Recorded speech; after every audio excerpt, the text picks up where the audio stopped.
Hello there, Capricorns. I hope you all are doing well.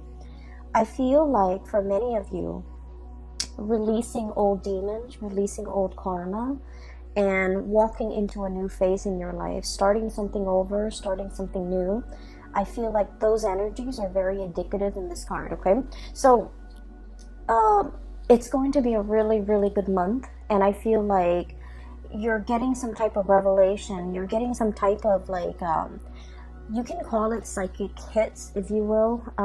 What I feel is like revelations, premonition, or even a holistic understanding of a situation and knowing how it has affected you in the past so that you can vow to yourself to not let it affect you in the future. So I feel like this spread is bringing about a breath of fresh air for many, many, many of you, okay? When I was shuffling out this card, this spread, what I saw was, I saw like a scarecrow. I saw a scarecrow. So there's this road, right? And there's this big mansion. It's like a white marbled mansion, really beautiful place. And then this scarecrow, he's got like a little bag on a stick, very similar to this. And he's walking away from the mansion towards the road. He's got like a smile on his face. And you can see his clothes are in tather. He's got pieces of hay. And he's also like, he's got like those strings that have been cut, like marionette strings, you know, like a puppet on a string. But they've been cut, which allows him to kind of move away from the mansion where he's been sequestering himself, or he was either forced to work for somebody under somebody else's mandates. And he felt like he didn't have a sense of agency. But now that those strings are all cut, he's starting on a new path in his life where he has like total freedom to, you know, exercise his free will to do whatever he wants, and he has like total control and that sense of agency about his future. Okay, so I feel like it's a very powerful moment and imagery, mainly because it signals, you know how you guys, your card is the devil, right? And the devil is being tied to situations, being stuck in a prison of our own making, or being stuck in a situation where we can't really see the way out. However, this is like running counter to that, because it indicates you're finally free from a burdensome situation. You're finally walking down a new path, and you're finally happy. Like, I'm very drawn to that smile on his face as he's going about his own way and, you know, feeling that sense of freedom for the very first time. The key words I'm getting from that imagery is like indenture servitude. I'm getting as well, you know, revelation. I'm getting as well freedom overall. And I'm drawn to use imagery and even words that are indicative of a situation that could be, it might seem a little bit archaic, these terms, but I feel like, you know, they're coming up for a reason, so I'm going to use them.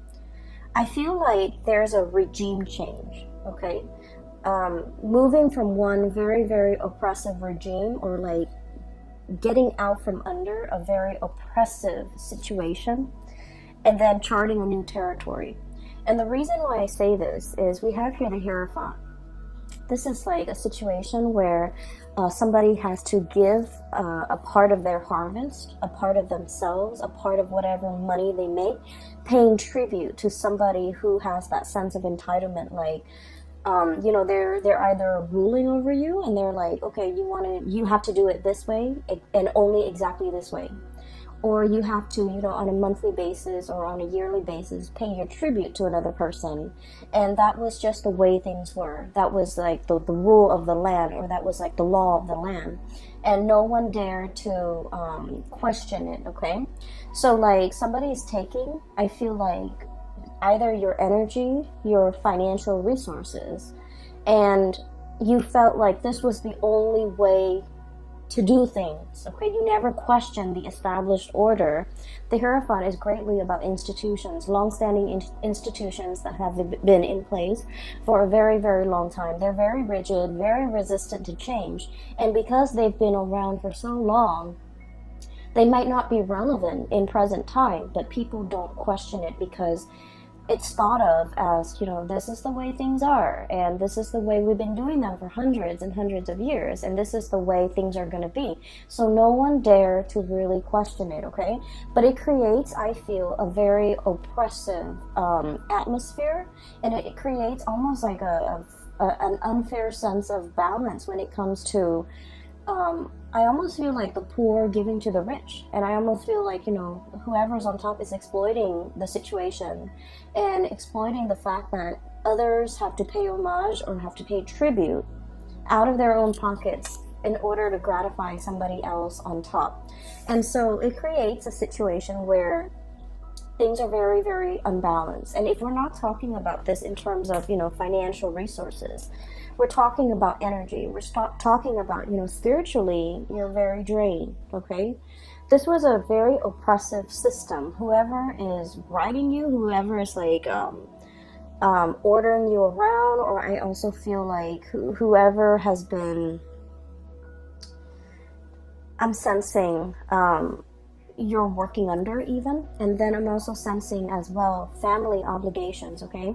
And I'm also sensing like expectations from people, just because by virtue of being your family, they feel like they have the right to, dip into your financial resources. So I definitely feel in a way you guys might have been subsidizing a situation that really drained you financially, emotionally, spiritually. You were not happy. You were not happy. And you were trying to find a way out, okay? How do I maintain this? So if we're looking at, this is the Four of Pentacles. If we're looking at it in the traditional Rider-Waite deck, it's the guy holding the pentacles, one on his head, two on the floor, and then two on his hands, right? He's grasping and trying to protect everything that is his. And he's looking at this mountain, and he's like, I want to get on top of that mountain, but at the same time, I want to carry all of these resources with me. I want to carry all of these things that matter to me with me. How do I do that without, how do I successfully do that? Because if you look at all of that overgrowth, right, and if you're trekking through the forest trying to get to the mountaintop, you're going to need your hands and your feet to be free so that you can pull yourself up if you happen to fall, so that you can grasp at branches and trees to kind of like help you hoist yourself up to that top of the mountain. And you're not able to do that because you're holding on to earthly things.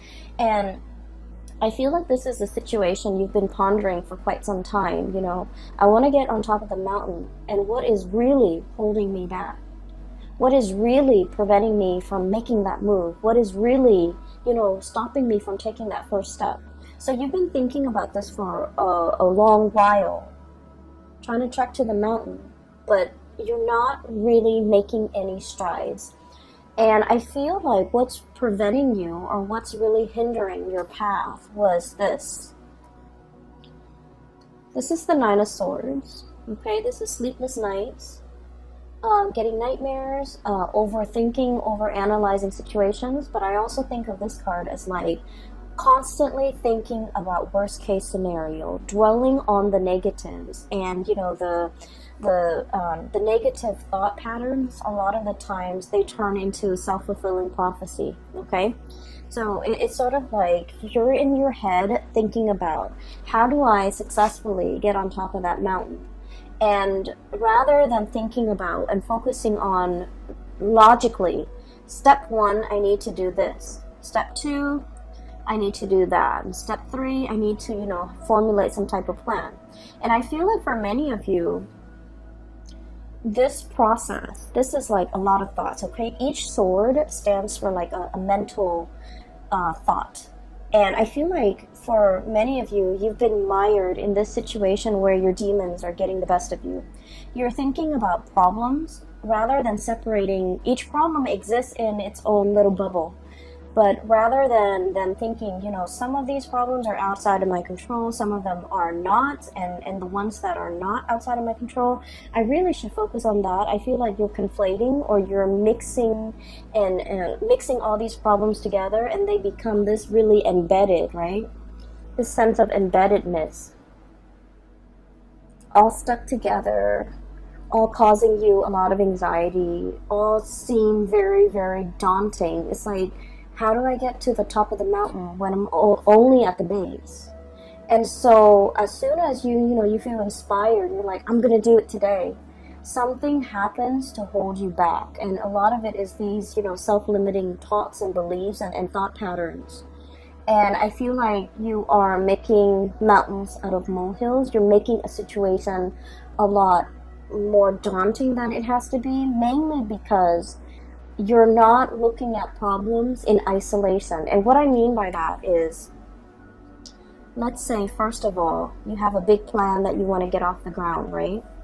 The first thing that people logically that we should do is think about how much overhead costs or how much cost, is associated with this. So that means you might need to do some preliminary research to figure out what your budget is and how much this project is going to cost, okay?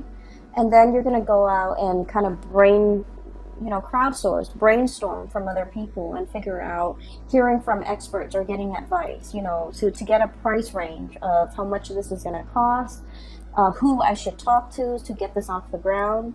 So each of those steps need to exist in isolation. And I feel like you're jumping the gun.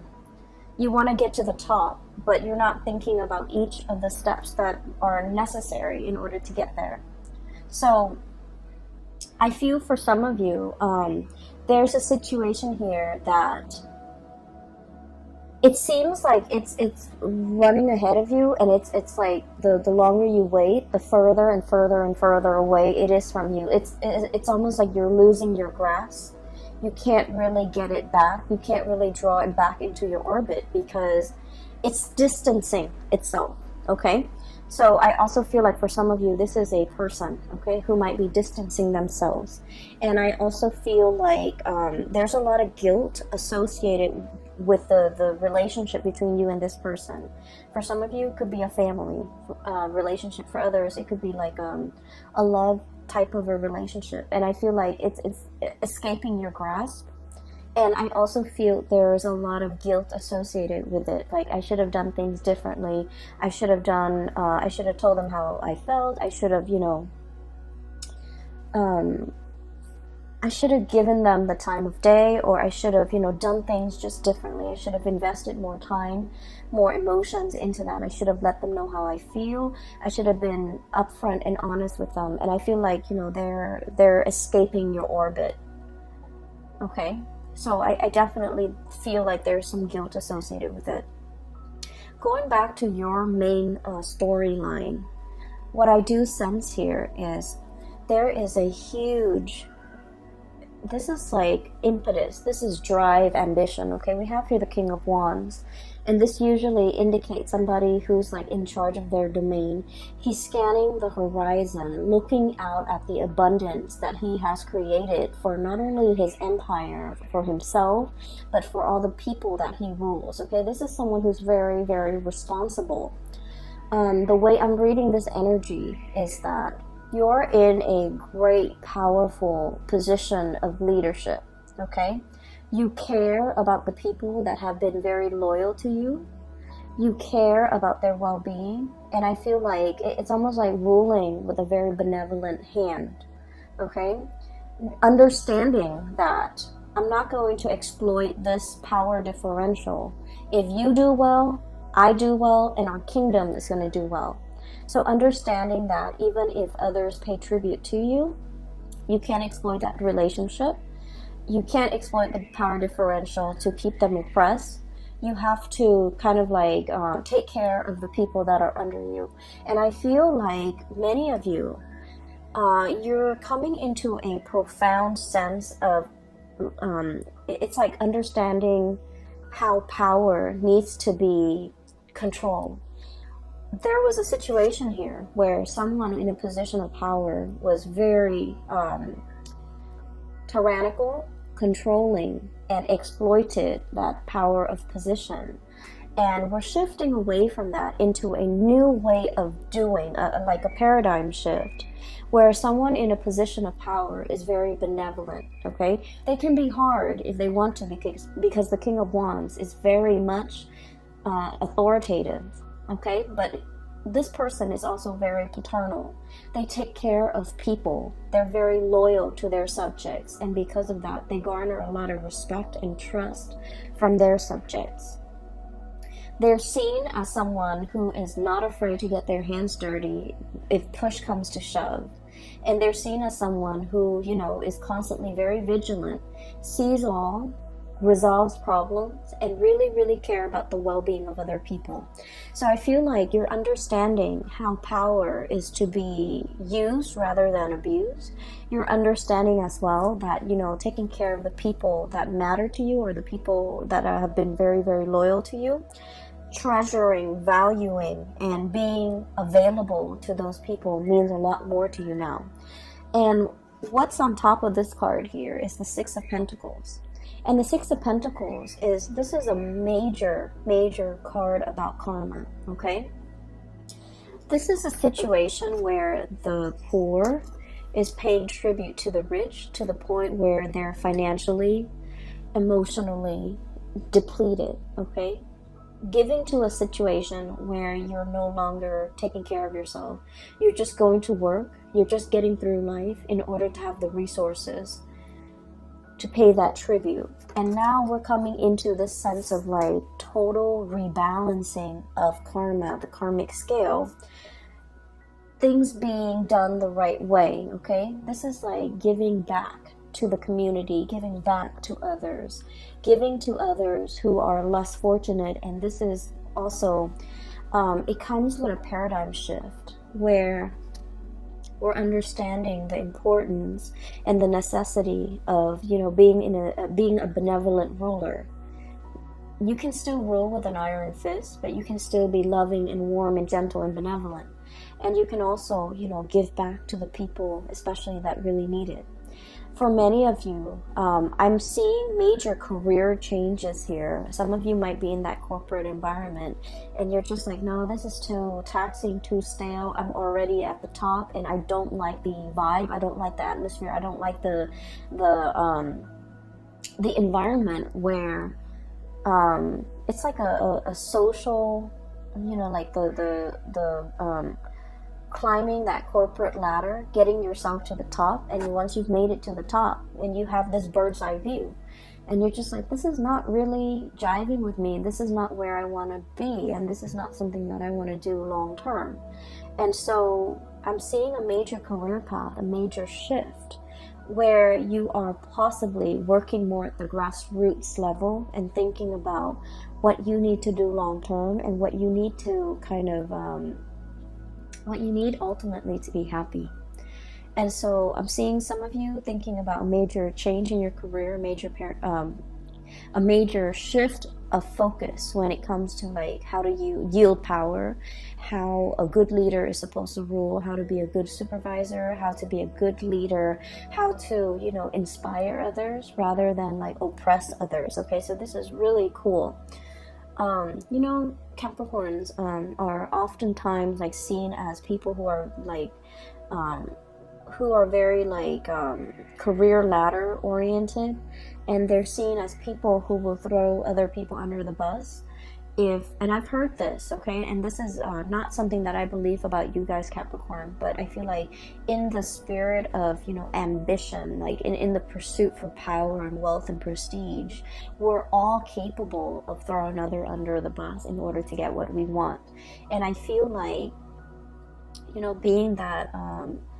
being that goat on the crevices of mountains, and you never falter.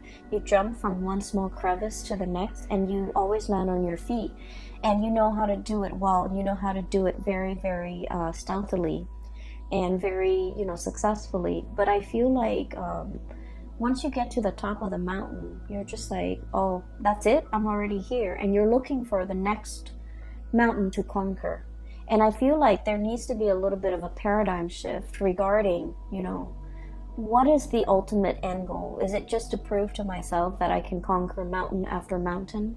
Or is it, or should there be more of a humanitarian slant to the work that I'm doing? Trying to help others, trying to, once you're on top of that mountain, I feel like you're in the best position to tell other people what the view from that mountain looks like, okay? And you're able to tell others, I've been there and here's what I learned. And here is how you can, get there because I've been there. And here are the things that you should avoid. And I know this because I'm speaking from personal experience.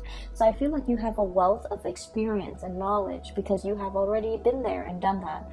But for some reason in the past, you might not have shared this technique with other people. So we're moving into this month where you are becoming a lot more generous, where you are sharing your hard-earned lessons. You're sharing it with other people to save them from having to do the legwork, to save them from having to reinvent the wheel. And I feel like in the past you might have shared it, but in a very Capricornian, like a man of few words type of way. You should do it like this. But I feel like you have to soften that approach a little bit and tell others, hey, I'm telling you to do this because I've done it, okay? I've been there. I've done everything that you have done. And it didn't really work out. And here are the reasons why. And I've done it this other way. And it worked out in half the time. And so framing it like that to allow others to understand that you're not just speaking from, you're not just talking to talk. You're talking with skills and expertise and years of experience backing up everything that you say. And I feel like that's going to save somebody, a lot of legwork. They don't have to reinvent the wheels.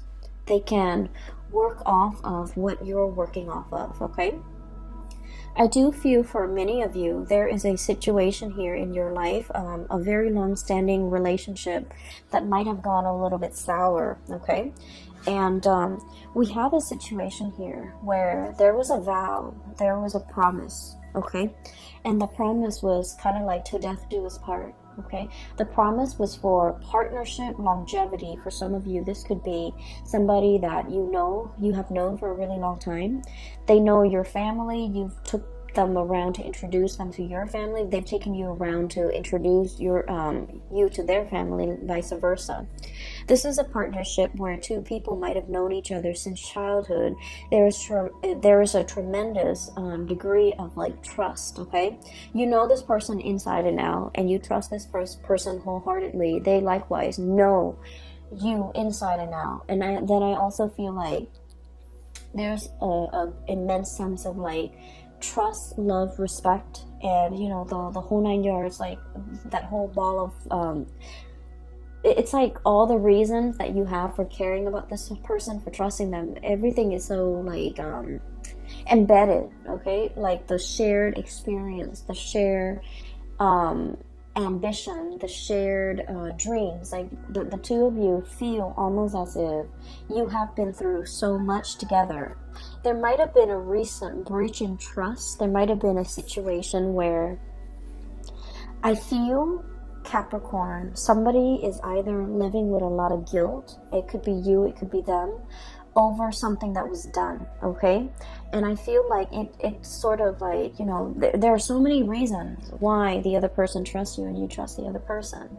But at the same time, one unexpected move, one action that is done out of character can really make you or the other person distrust the future, the viability, and the continuity of this friendship, this business relationship, or this relationship. So I feel almost like there was something that was done in poor taste, in poor judgment, and it left like a bitter taste in somebody's mouth, okay? And things can never go back to the way they were. It's like everything that was said was said. You can't take back words. It's like, the water from the chalice, from the cups, have been spilled, and the other person might be the one walking away, and they're just like, I don't want to fix it, it's already spilled. I'm not going to go downstream 2 miles away to refill those cups. I'm not going to trek up the mountain to the clearest spring to fill up those goblets, okay? So I feel like there was a situation where it can be fixed, but somebody, you or the other person, is like, I wash my hands of this. I'm not putting any more time in it, and I feel like it's leaving the other party very, very, very sad, very upset. And it's also this sense of overwhelming acceptance, okay? Like, oh, it could be fixed. They just didn't want to. And I feel like that says a lot, okay? But I feel in the wake of this, people leaving, so new adventures can await for you, so that new boats, new ships, new people can be coming into the picture. And so while this has happened, and it's not something that you want to happen, because you guys are very, very, I almost feel like you're scorpionic in the way that you value relationships, especially relationships with people that you have known your whole life, okay? You are a clinger as well to friends, lovers, past relationships where you really, really know the other person, okay? That sense of like being comfortable with the familiar, okay? I feel like a lot of people are in general, but I feel like it's more so with Scorpios. I feel like Scorpios, Leo, Cancers. And then I'm seeing that here with you guys. And what that denotes to me is out with the old, in with the new. And I feel like there's a situation here where you kind of have to reassess. You know, just because it's familiar doesn't mean it's best for me, okay? Because there are whole lands to conquer. There are whole territories and new areas that I can, you know, explore. And so wanting to, I feel like, lay the past to rest and just starting your life over, I feel like that's going to be tremendously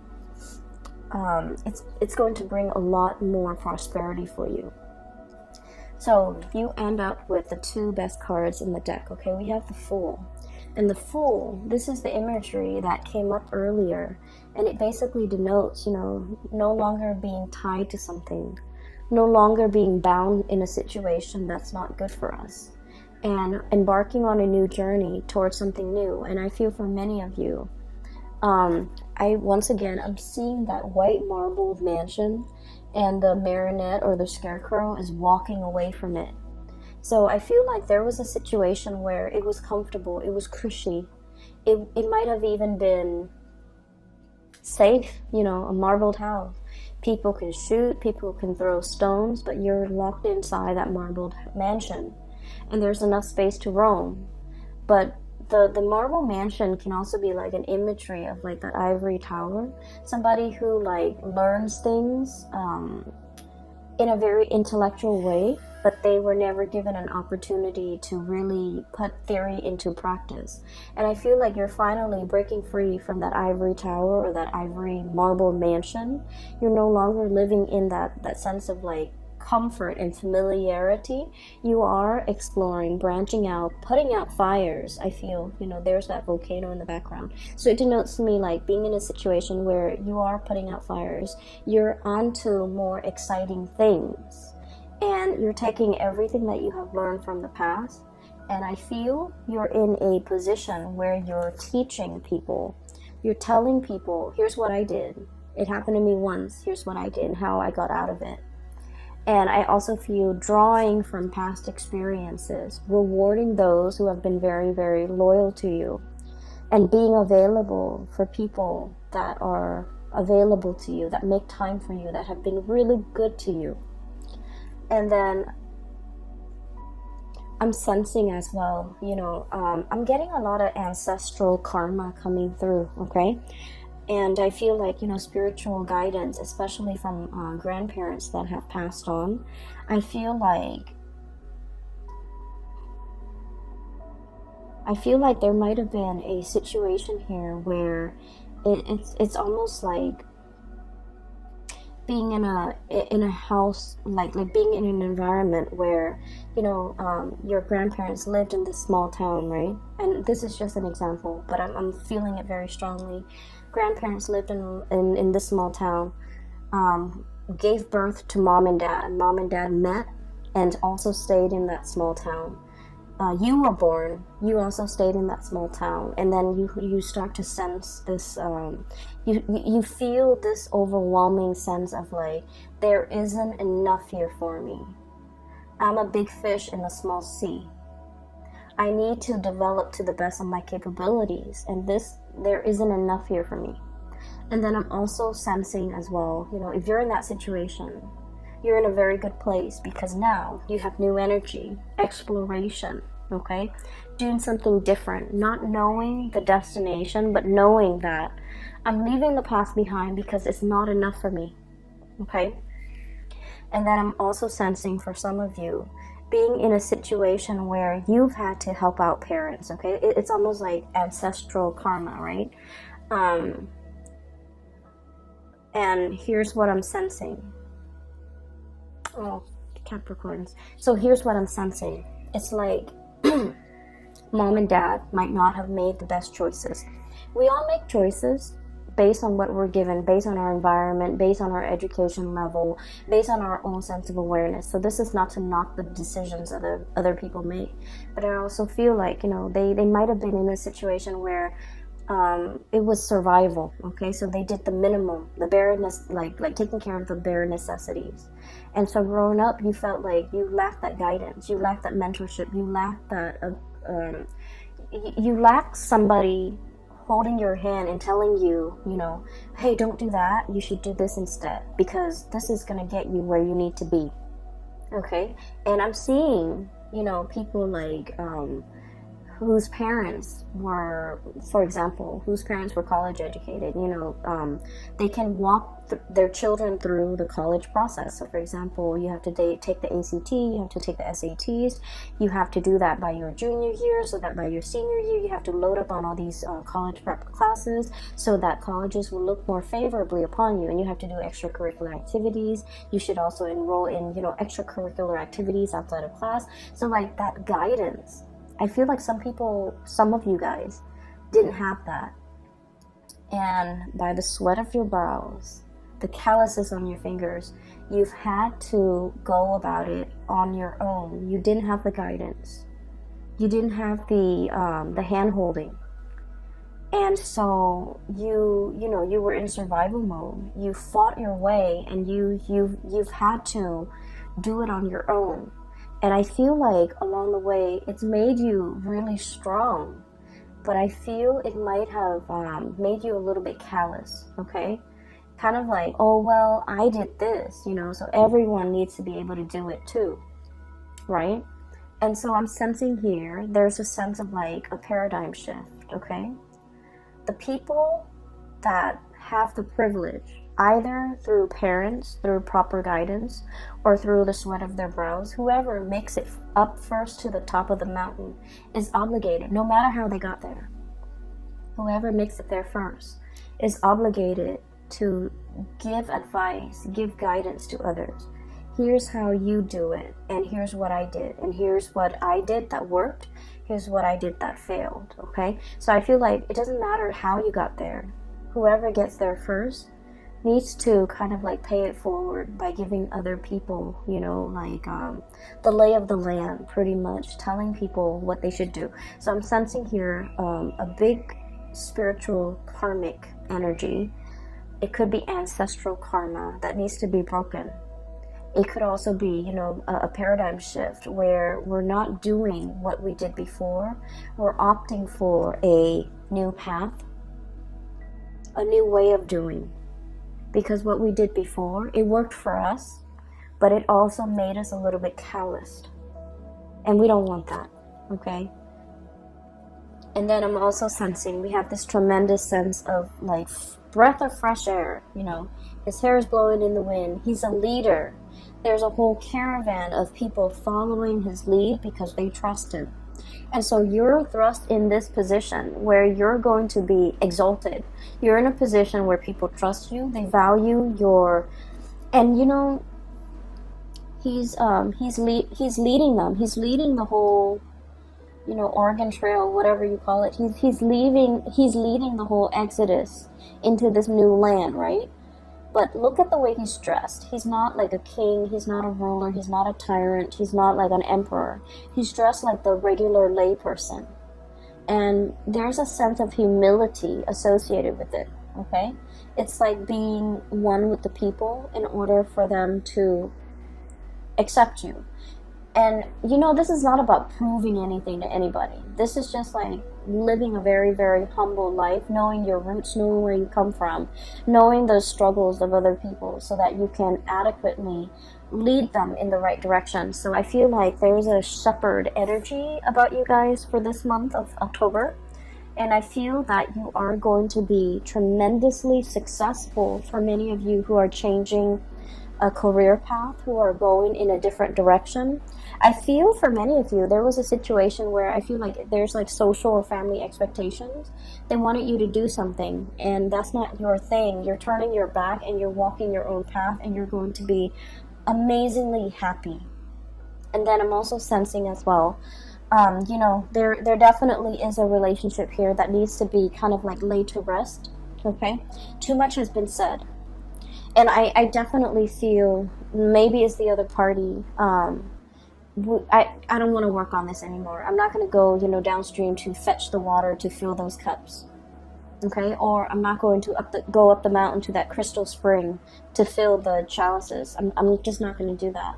And so everyone has their own free will, and we can't really, infringe upon other people's free will. If that's their decision, if they've already made it clear, I feel like you have to kind of like live in the moment and just realize that in the past they made these promises, but now they're reneging on the promises, and you just have to kind of like accept it at face value. That's what I'm sensing here for you, okay? So Capricorns, I'm so glad to get in touch with you again, and I hope you guys are doing well.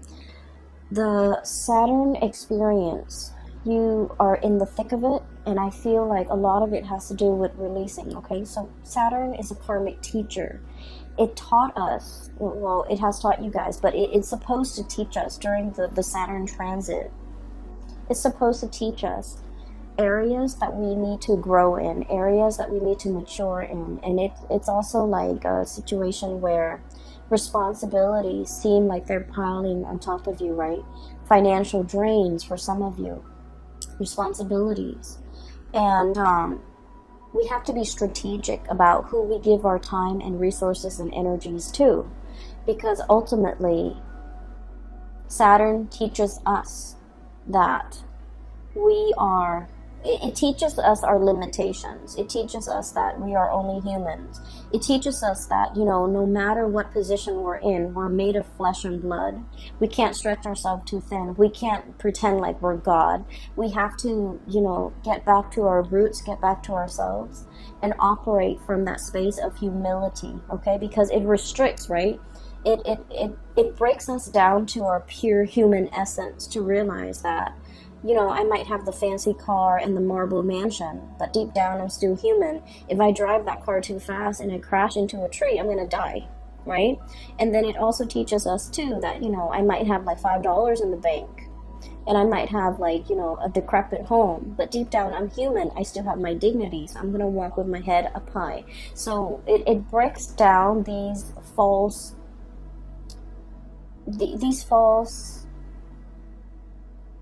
paradigms that we have, these false ideas that we have. They could be self-limiting ideas. They have like they could even be like, that sense of grandiose sense of self. But it breaks it down so that you can figure out, I'm here. How can I be of service to other people? And this is, by the way, a very, very good time for many of you to do community service, to understand how you can kind of like reconnect with your fellow human beings in a spirit of service. I think like it's a really good time to do that. Really make the time, okay? Make it a family event if you have children. Make it a bonding experience if you have a spouse, okay? It's going to be good for you, and it's going to really heighten your sense of appreciation for what others have to go through, okay? So I just feel like, community service is always a good way to give back. but it also allows you to take a peek into someone else's life, someone who might be really struggling, and to understand that, you know, it is our responsibility to do whatever we can to alleviate the difficulties and the suffering for another human being. And I feel like that's what's coming in here. It is about karma.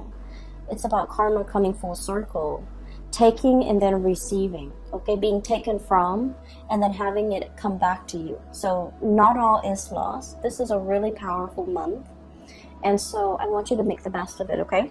So once again, I'm no longer giving private readings. If you are interested in a private reading, there is a colleague of mine. Her name is Bridget. I've included her information below if you'd like to book a reading with her. She is phenomenal, and I can't stress that enough.